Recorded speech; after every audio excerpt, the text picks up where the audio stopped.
Hey everybody, this is Modern Refugee here in the gray light of the morning. I'm going to share with you guys a old bread recipe that I remember as a kid.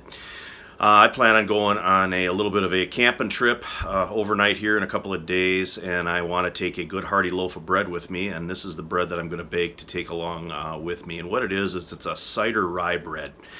Now, there were some common things that the old farms always had in the basement around here when I was a kid growing up, and it was a wine barrel and a cider barrel were very common in the basement. But it's already starting to head toward mid-March here, and most of the old timers would have already been going through their stores since pretty much October. So you got 4.5 months that they had been working on their stores, and they wanted to use some of that stuff up.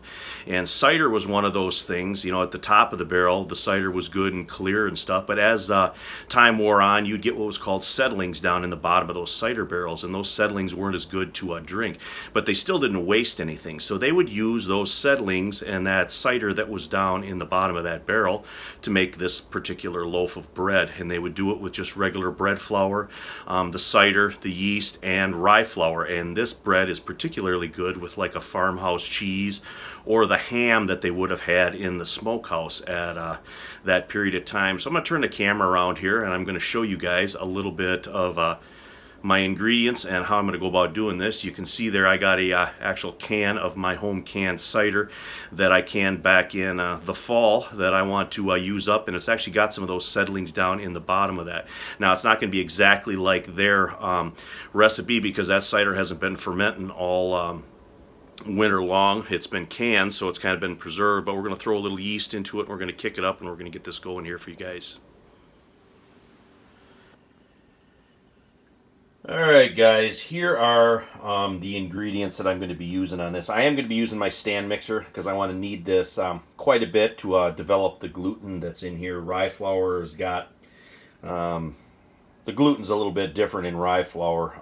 The rye bread, the more rye flour you use, you don't get a lot of structure in your bread, and I want a little bit more structure in my bread, so I'm going to beat it up good with my stand mixer. Now I've got my all-purpose flour here is what I'm going to be using for this for the white flour portion of it, and then I'm going to use my dark rye flour here package that I had down in my stores. I'm going to use probably all of that package of rye flour, and then I'm going to make up the difference with the all-purpose flour that I have here. Now, this recipe is going to have between probably 7 and 8 cups of flour in it, so it's going to be a 2-loaf recipe. It's usually about 4 cups of flour per recipe, but it's going to depend a little bit on how the flour hydrates.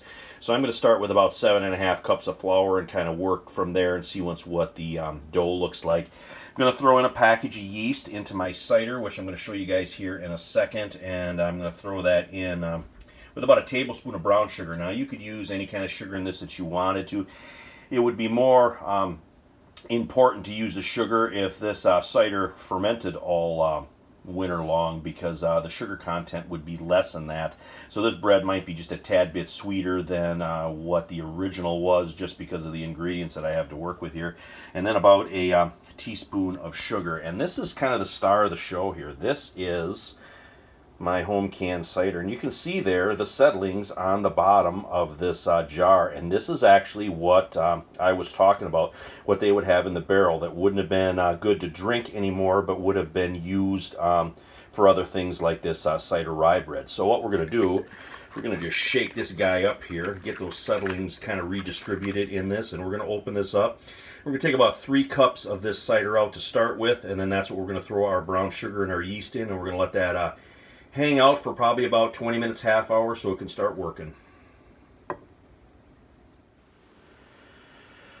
Alright guys, I got my ingredients out here. I got about 4 cups of the dark rye flour. Use the whole package. I don't like saving small amounts of rye flour like that. Rye flour in particular, for me, doesn't keep as well as some other kinds of flour, so whenever I crack open to a package of rye flour, I like using it up. So I got about 4 cups of dark rye flour there, and then about 3.5 cups of the white all-purpose flour, and then I got my salt here, which we're just going to add into the dry ingredients. I've got about a cup or so of cider that is left, and then my other cider went in here with the brown sugar and the yeast, and you can see that the yeast is starting to wake up just like I want it to. So I'm going to let this yeast go here for just a few more minutes, and then I'm going to add these dry ingredients into it, and then I'm going to start mixing it. And I'm going to knead this about probably 20 minutes, so all the ingredients are good and incorporated, and the flour has a chance to take all of that cider yeast mixture up.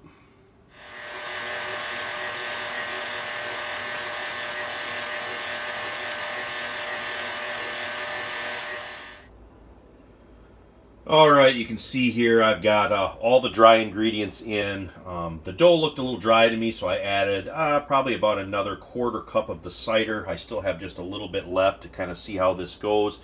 Sometimes you want to have a little of your ingredients left so you can kind of tweak the recipe, especially when you're making bread. Sometimes the flour will take a little more liquid, sometimes it won't. So you always want to start with the least amount and then kind of work your way up from there.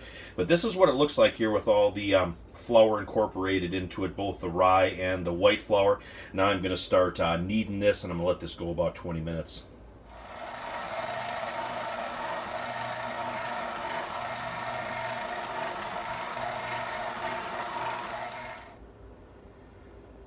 And this is what we have here at about 15-20 minutes of kneading with the dough hook.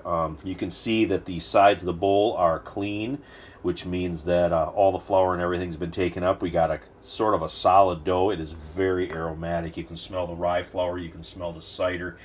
Now I'm going to take this bowl off the stand mixer here. I'm going to cover this up with a towel. I'm going to let this sit about an hour so the dough can kind of start working, and it can rest a little bit and start to double in size. Okay, it has been about an hour, and this is what our dough looks like. It is just about doubled, I'd say. I'm going to take a knife and I'm going to divide this into two pieces, and I'm going to fold the cut piece down on the bottom and form these into loaves, and then I am going to put them into a couple of glass bread pans that I have here, that I have buttered generously, and I have got some cornmeal dusted on the bottom so it doesn't stick. And then we're going to get this in a 400-degree oven. Here is our formed up loaves. I put a pretty deep slash in the top with my survival knife, because nothing says I'm a man's man like slashing my loaves with a big old knife. But anyway, I'm going to let these rest now about a half an hour, and then these are going to go in the oven. And I do have a small pan of water in the oven to keep the moisture up. Rye bread likes a little moisture in the oven when you're baking. And here we are about 20 minutes into it. It's starting to brown on top. This is a 400-degree oven with a pan of water in it. It's got about 20 more minutes to go, I figure, about 40 to 45 minutes total. So we're going to get this back in here, and we're going to finish the baking, and then we're going to show you what the finished loaves look like. And here is our finished cider rye bread. It was in for about 43 minutes, and it got to the color that I wanted it to be, so I took it out. It popped right out of the pans for me because of the butter and the cornmeal that I had in there. So now it can cool and set up and kind of firm up so we can take it camping with us. Take this out with a little bit of a good ham and a good cheddar cheese, and it will keep us going while we're setting up camp and we're working out there. But anyway, hope you guys enjoyed this old school recipe here. Kind of using the leftover cider that I had here, and showing you guys how the old timers used everything that they had. But anyway, this is Modern Refugee. Appreciate all my subscribers out there. Hope you guys got a little information, a little entertainment out of this video here. Just sharing another one of my recollections from the past. You guys take care.